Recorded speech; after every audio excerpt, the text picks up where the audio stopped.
मैं आज आपको कोई किताब का पाठ नहीं सुनाने जा रही हूँ। मैं आपको एक कहानी सुनाने जा रही हूँ। एक ऐसी कहानी आज से लगभग 460 करोड़ साल पहले। न तो आसमान नीला था, न धरती हरी थी, न हवा थी, न पानी। चारों ओर सिर्फ अंधेरा, खामोशी और अंतरिक्ष की ठंडी गहराई थी। मैं कल्पना करती हूँ उस समय की, जब हमारा सौरमंडल भी पैदा नहीं हुआ था। उस समय अंतरिक्ष में धूल के बेहद छोटे छोटे कण और गैस के बादल बिखरे हुए थे। इन्हें वैज्ञानिक कहते हैं नेब्यूला, जो न तो कल्पना है न ही कोई डरावनी कथा। ये कहानी है हमारे घर की, इस धरती की जिस पर हम चलते हैं, सांस लेते हैं और जिंदगी जीते हैं। लेकिन क्या आपने कभी सोचा है कि पृथ्वी हमेशा से ऐसी नहीं थी? नेब्यूला, जहां से सब कुछ शुरू हुआ, यह नेब्यूला कोई साधारण बादल नहीं था। यह था तारों और ग्रहों की जन्मस्थली। धीरे धीरे किसी अज्ञात कारण से इस गैस और धूल ने घूमना शुरू किया। जैसे जैसे यह घूमता गया, वैसे वैसे इसके बीच का भाग और ज्यादा भारी होता गया।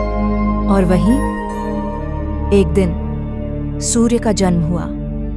सूर्य का जन्म और एक नए परिवार की शुरुआत। सूर्य के बनते ही उसके चारों ओर धूल और पत्थरों के टुकड़े चक्कर लगाने लगे। यही टुकड़े आगे चलकर ग्रह बने। धीरे धीरे छोटे कण आपस में टकराने लगे, टकराए, जुड़े और फिर और बड़े हो गए।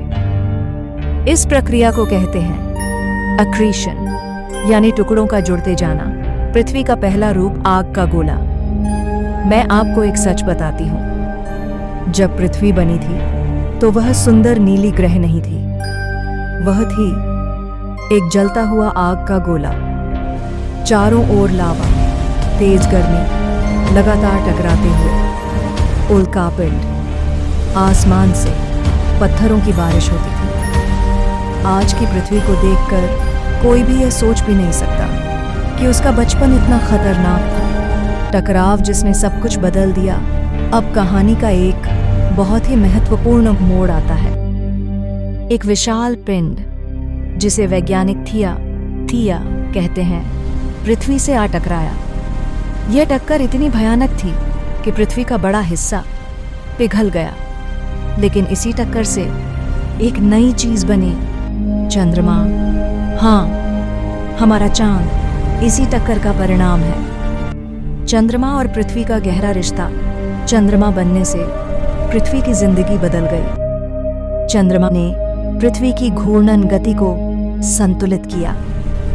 समुद्रों में ज्वार भाटा आया और मौसम धीरे धीरे स्थिर होने लगा। अगर चंद्रमा न होता तो शायद आज पृथ्वी पर जीवन संभव ही न होता। पृथ्वी का ठंडा होना शुरू हुआ। समय बीतता गया, लाखों साल, करोड़ों साल। पृथ्वी धीरे धीरे ठंडी होने लगी। लावा जमकर ठोस जमीन बनने लगा। इसी से बने पहले पहले महाद्वीप। लेकिन अभी भी पृथ्वी पर न हवा थी न पानी। पहली हवा कैसे बनी? जब पृथ्वी के अंदर ज्वालामुखी फटे तो उनसे गैसें बाहर निकली। इन गैसों से बना पृथ्वी का पहला वायुमंडल। इस हवा में ऑक्सीजन नहीं थी, इसमें थी कार्बन डाइऑक्साइड, नाइट्रोजन और जलवाष्प। पानी कहाँ से आया? यह सवाल हर किसी के मन में आता है। पानी आया दो तरीकों से। एक, ज्वालामुखियों से निकली जलवाष्प, ठंडी होकर बारिश बनी। दो, अंतरिक्ष से आए बर्फ वाले उल्कापिंड पृथ्वी पर गिरे। धीरे धीरे लगातार बारिश हुई। इतनी बारिश कि पृथ्वी के गड्ढे भर गए और बने महासागर। पहली बार पृथ्वी ने सांस ली। जब पानी और हवा बनी तो पृथ्वी पहली बार जिंदगी के लिए तैयार हुई। अब वह सिर्फ पत्थर नहीं थी, वह बन रही थी, एक जीवित ग्रह। मैं जब यह सोचती हूँ तो लगता है जैसे पृथ्वी खुद एक माँ है जो धीरे धीरे अपना घर तैयार कर रही हो। अगर आपको ऐसी रहस्यमयी और दिलचस्प कहानियां पसंद हैं, तो अभी चैनल को सब्सक्राइब करें, क्योंकि यहाँ हर वीडियो आपके दिमाग को हिला देगा।